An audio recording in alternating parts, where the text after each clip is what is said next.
Initeka n'umunezero nsubire ngusuhuze nkuhakaze nshuti mukunzi wacu wobandanya kumwe natwe ngaha kuri no mbonesha kure imwe rudende igushikiriza amakuru ibiganiro ndetse n'inkuru bigezweho biriko bivugwa irya nino mu gihugu c'u Burundi no hakurya y'imbibe z'igihugu c'u Burundi mu yandi makungu ndaguhaye kaze ndaguhaye mwiriwe cange mwaramutse bivanye naho udukurikira uherereye ico utegerezwa gusa ni ukubandanya kumwe natwe hama ukaja urashikirwa n'amakuru tubandanya gushikiriza aba ariko avugwa irya nino mu bisata bitandukanye nko mu gisata c'umutekano mu gisata c'agateka kazina muntu mu gisata c'ukumenyesha amakuru mu gisata c'imigenderanire n'ayandi makungu mu gisata c'uburimyi n'ubworozi mu gisata c'inkino mu gisata c'indero ndetse no mu bindi bisata bitandukanye ndakwipfurije kubandanya uraroranirwa ndetse no kugira ibihe vyiza n'umugoroba mwiza ano makuru rero harabafatiye ku ngingo nkuru zikurikira hari abanyagihugu bashobora kuba baraye bitavye Imana abandi barakomereka bikomeye bivuye ku gitero ca grenade caraye gitewe n'abantu bataramenyekana ku murwa mukuru w'ubutunzi w'u Burundi Bujumbura nk'uko bivurwa n'abanyagihugu bo mu gisagara ca Bujumbura bavuga ko ivyo bisasu ntezwantoke vyaturikiye mu bibanza bitandukanye vy'igisagara ca Bujumbura muri iri joro ryo ku munsi wa gatanu ahavurwa cane akaba ari ahahoze hari isoko nkuru ya Bujumbura hasanzwe hari ibituro vy'amabisi inyuma rero yaho ivyo bisasu ntezwantoke biturikiye muri iryo joro nyene umukuru w'igihugu c'u Burundi Evariste Ndayishimiye ntiyatevye kugira ico ashikiriza abicishije ku rubuga rwiwe rwa X rwahoze rwitwa Twitter yagize ati turahojeje vy'imvamutima abakomerekeye mu gitero c'iterabwoba gihejeje kubera ahahoze hari isoko nkuru ya Bujumbura bene Burundi nimugumye umutima iterabwoba ntiryigeze ritsinda amahoro ibitebe bitebuke ababikora bazofatwa bakubitwe intahe mu gahanga Imana niyo nkuru vyinshi kuri iyo nkuru ni mukanye mu buryo burambuye ntuje kure nayo kandi Gabriel Rufyiri avuga ko Uburundi buri mw'ihungabana ry'ubutunzi ridasanzwe Gabriel Rufyiri harongoye ishiramwe Orikome hamenyesha ko Burundi buri mw'ihungabana ry'ubutunzi ridasanzwe abarundi ntibakironka uko biyunguruza kuronka uko bafungura hamwe no gukora akazi ibi vyose bikaba biva kw'ikena ry'amafaranga mvamakungu agasaba umukuru w'igihugu c'u Burundi Evariste Ndayishimiye kumuha akanya kugira bavugane ivyokorwa vyihuta kuko igihugu kiri mu kaga gakomeye ibi yabishikirije kw'igenekerezo rya 8 Rusama 2024 mu kiganiro n'abanditsi ndetse n'abamenyesha amakuru vyinshi navyo kuri iyo nkuru ni mukanye mu buryo burambuye ntuje kure ico utegerezwa gusa nyene ni ukubandanya kumwe natwe nayo mu yandi makuru kandi nuko Leo Kadinda Cayisaba avuga ko umumenyesha amakuru wese hategerezwa kuvuga aho yakuye inkuru umushikiranganje mu vyajejwe harimwo kumenyesha amakuru Leo Kadinda Cayisaba amenyesha ko umumenyesha amakuru azotegerezwa kuvuga aho yakuye inkuru imbere yuko iyo nkuru hitangazwa bitaruko iyo nkuru ntizovurwa Leo Kadi akaba amenyesha ko bikigoye gukurikirana ibimenyesha amakuru bikorera ku mbuga ngurukana bumenyi vy'ivyaduka bicafuza Uburundi kuko bitazwi na ARCT hamwe na CNC ibi biri mu itegeko rishasha rijanye no kumenyesha amakuru ryaraye ryemejwe n'inama nshingamateka vyinshi navyo kuri iyo nkuru ni mukanye mu buryo bw'idonido ntuje kure nayo kandi Arumeri Niyongere avuga ko CNIDH yatakaje ikibanza yahoramwo igasubira kuri stati B kubera kwitwara nabi Ishiramwe Akati Burundi barashima ko umurwi w'igihugu ujejwe agateka kazina muntu mu Burundi CNIDH waraye utakaje ikibanza c'iteka bahoramo ugashirwa kuri stati B ikibanza hatari ciza kuko ata jambo CNIDH uzosubira guhabwa mu manama y'agateka kazina muntu Arumeri Niyongere harongoye Akati Burundi akavuga ko vyatumwe nuko CNIDH wirengagije ihonyangwa ry'agateka kazina muntu rikorwa mu Burundi vyinshi kuri iyo nkuru navyo ni mukanye mu buryo bw'idonido ntuje kure hisayo gusa ayo hamwe n'ayandi ni mukanye mu buryo burambuye ntuje kure ico utegerezwa gusa ni ukumanuka munsi y'ino video hamugafyona imbere y'ijambo Isange TV haraba handitse ijambo s'abonner canke subscribe bivanye na YouTube ukoresha uravyonda ko hamu budushikirije twifashishije intererano yawe yo kuja turakuronsa amakuru, ibiganiro ndetse n'inkuru tubandanya gushikiriza.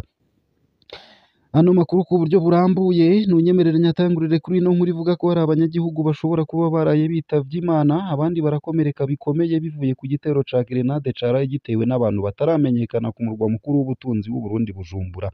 Nk'uko bivurwa n'abanyagihugu bo mu gisagara ca Bujumbura, bavuga ko ivyo bisasu ntezwantoke vyaturikiye mu bibanza bitandukanye vy'igisagara ca Bujumbura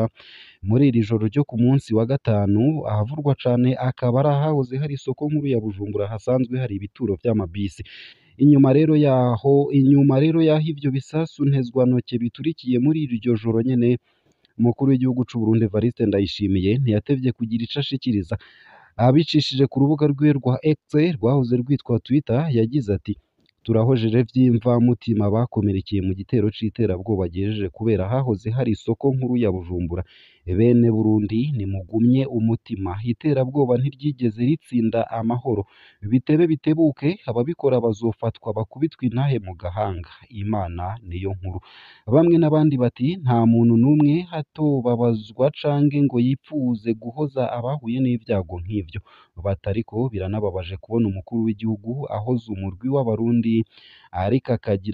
akagira n'uwundi murwi bisa naho umengo nturi mu bo arongoye. Ngaha bakavuga bati ni gute umukuru w'igihugu ahoza abakomeretse, ariko abana b'igihugu yirirwa arashora kurisongoye mu gihugu ca Repubulika Iharanira Intwaro Rusangi ya Kongo bapfa nk'indagara, ata munsi n'umwe baramubona. Hari ubutumwa bwo guhoza imiryango y'abo basirikare badasiba gupfa canke ngo bahabwe iteka ry'igihugu. Bati uko biri kose nta mwana n'ikinono, nimba umukuru w'igihugu ababazwa n'igishikiye abarundi bakomeretse, ngo yagomba no kubabazwa n'abasirikare birirwa baricirwa mu ntambara hataciriko iramarira igihugu, ngo na cane cane kuremesha imiryango yabo. Nayo mu gihe yaraye yemereye abarundi ko abaraye bakoze iryo bara bazofatwa vuba bagakubitwa intahe mu gahanga, hari abariko baravuga bati mbega iyo habaye ibitero ko avuga ko ababikora bazofatwa bagashengezwa, ngo ko atarigera ashira ahabona abo babikora ngo baheze bashengezwe. Ku bwabo ivyo bakunze kubona ni inzirakarengane zamazirwa mu nkorero, naho ababikoze birangirira ngaho kandi bagakingirwa n'ubutegetsi bwiwe. Bakabandanya bavuga ko ivyo navyo nyene hataho bitandukaniye n'igikenye n'agahotoro abanyagihugu bama bagiriza intwaro yiwe. Nayo mu yandi makuru kandi nuko CNIDH yatakaje ikibanza yahoramwo igasubira kuri Statibe kubera kwitwara nabi. Ishirahamwe Akati Burundi barashima ko umurwi w'igihugu ujejwe agateka ka zina muntu mu Burundi CNIDH waraye utakaje ikibanza c'iteka bahorana ugashirwa kuri Statibe, ikibanza atari ciza kuko ata jambo CNIDH uzosubira guhabwa mu manama y'agateka ka zina muntu. Arumeri Niyongere arongoye Akati Burundi akavuga ko vyatumwe nuko CNIDH wirengagije ihonyangwa ry'agateka ka zina muntu rikorwa mu Burundi. Umurwi w'igihugu ujejwe agateka ka zina muntu mu Burundi CNIDH wahorana ikibanza c'iteka bita Stati A guhera mu mwaka w'ibihumbi 2021, inyuma yuko wari warongeye gutakaza ico kibanza mu mwaka w'ibihumbi 2018. Mu gihe babasubiza kuri Stati A mu mwaka w'ibihumbi 2021, bibaza ko hari akarusho kumbure CNIDH uzogira, ariko rero baraye bawusubije mu kibanza ca Statibe. Arumeri Niyongere arongoye Akati Burundi akavuga ko umurwi CNIDH waraye utakaje ikibanza kubera wirengagiza cane ihonyangwa ry'agateka ka zina muntu rikorwa mu Burundi. Akaba agira ati umurwi w'igihugu ujejwe agateka ka zina muntu mu Burundi CNIDH watakaje ikibanza wahorana c'iteka bita Stati A watakaje ikibanza wahorana c'iteka bita Stati A guhera mu mwaka w'ibihumbi 2021. Igihe bayisubiza muri ico kibanza c'iteka, amashirahamwe yigenga ajejwe guharanira agateka ka zina muntu twariyamirije iyo ngingo kuko ata kintu na kimwe cerekana ko CNIDH wateye intambwe mu vyerekeye iyubahirizwa ry'agateka ka zina muntu mu Burundi, kuko uyo murwi mu maraporo wamutanga ntiwigera utanga ibitigiri vyerekeye ihohoterwa n'isinzikazwa ry'agateka ka zina muntu canke bakerekana ko ata hohoterwa ry'agateka ka zina muntu ryabaye mu Burundi kandi amashirahamwe yigenga y'agateka kazina muntu yirirwa arasohora ivyegeranyo vy'ibitigiri vy'umurengera vy'abahohotewe ntihagire amatohoza akorwa. Gutakaza ikibanza ca stati A ni ikintu atari ciza kuko iyo habaye amanama y'agateka kazina muntu i Geneve CNIDH nta jambo uzosubira guhabwa mu manama y'agateka kazina muntu mu Burundi. Nayo mu yandi makuru kandi ariko aravugwa nuko Uburundi buri mw'ihungabana ry'ubutunzi ridasanzwe. Ivyo nibishikirizwa na Gabriel Rufyiri. Gabriel Rufyiri arongoye ishirahamwe Oricome hamenyesha ko Uburundi buri mw'ihungabana ry'ubutunzi ridasanzwe. Abarundi ntibakironka uko biyunguruza, kuronka uko bafungura hamwe no gukora akazi. Ibi vyose bikaba biva kw'ikena ry'amafaranga mvamakungu.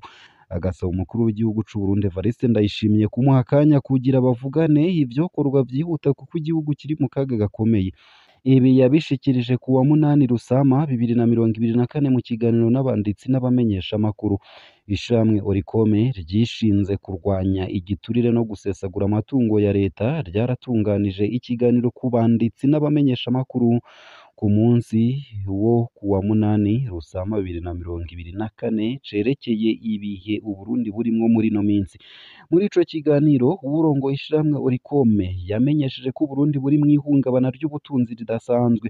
aho yagize ati ubwa mbere murabizi neza yuko ishirahamwe Oricome ryama ribatumako kubera ibihe canke iyo tuba twipfuza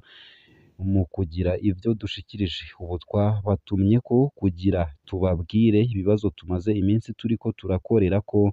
Bimwe muri vyo ni ibibazo bijanye n'ivyo nokwita crise économique, bivuga ihungabana ridasanzwe mu vy'ubutunzi. Ntirisanzwe kuko dufise abarundi uno munsi badashobora kuronka uko biyunguruza, badashobora kuronka uko bafungura, badashobora kuronka uko bakora akazi muri rusange. Ibi rero biriko birazanira ingaruka nyinshi cane mu gihugu, na cane cane bikaba biriko biva kw'ikena ry'amafaranga y'agaciro. Gabriel Rufyiri akaba avuga ko kuva mu mwaka w'ibihumbi 2022 bagumye bandika amakete menshi bandikira inzego z'igihugu, harimwo n'iryo baheruka kwandikira umukuru w'igihugu amumenyesha ko Uburundi buriko burasubiza ibirenge inyuma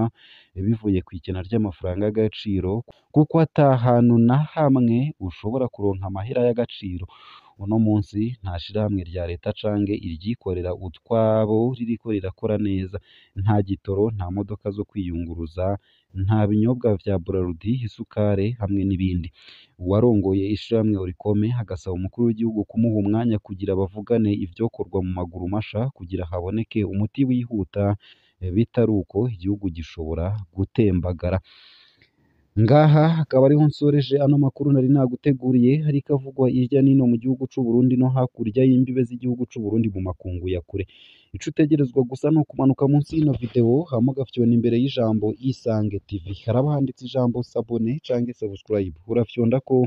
hama uba udushikirije intererano yawe yo kuja turakuronsa amakuru, ibiganiro ndetse n'inkuru tubandanya gushikiriza bivugwa irya nino mu gihugu c'u Burundi ndetse no hakurya y'imbibe z'igihugu c'u Burundi mu makungu ya kure.